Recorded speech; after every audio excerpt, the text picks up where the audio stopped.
Les mesures à prendre au démarrage d'un chantier, c'est la signalisation des réseaux existants. Pour cela, nous avons réalisé les DCT lors de la période de préparation et ensuite, pour les réseaux sensibles, nous avons demandé aux différents concessionnaires de venir les piqueter sur notre chantier, que ce soit le gaz, l'électricité ou l'eau pluviale. On sait exactement où il passe, on sait exactement où il ne faut pas creuser, on sait exactement où on peut creuser, et ça en toute sécurité. Ça a fait ses preuves et l'avantage c'est que les conducteurs d'engins, en cours de journée, voyant les panneaux, automatiquement il y a toujours le rappel, c'est une très bonne formule, ça évite justement les gros soucis. Actuellement sur le chantier de la déviation de Communet, nous avons de la coactivité avec notre sous-traitant Fournier TP. Afin de limiter les risques sur le chantier, nous avons mis en place un merlon de protection entre les deux ateliers, plus une signalisation spécifique à l'aide de K5, panneau de sens de priorité. D'avoir plein de machines et plusieurs tâches au même endroit, c'est jamais sain, c'est jamais bon, parce qu'on multiplie les risques.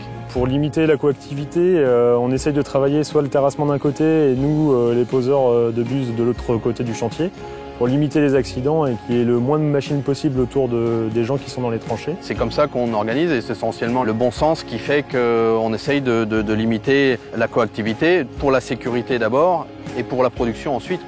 Ce qui est important dans la sécurité, c'est au niveau de la préparation, bien discuter avec son chef de chantier, avec nos sous-traitants pour optimiser au maximum les méthodes. Le matin, on a un tableau qui s'appelle les 5 premières minutes où on explique aux gars les tâches qui vont se dérouler dans la journée. On leur dit s'il va y avoir de la coactivité.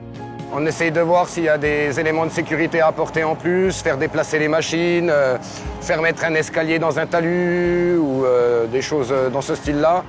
Et tout le monde est préoccupé bien sûr par la sécurité. Quand on voit une mauvaise pratique de sécurité sur le chantier, même si c'est des intervenants, qu'on n'est pas concernés, on s'arrête, on leur dit, on leur explique.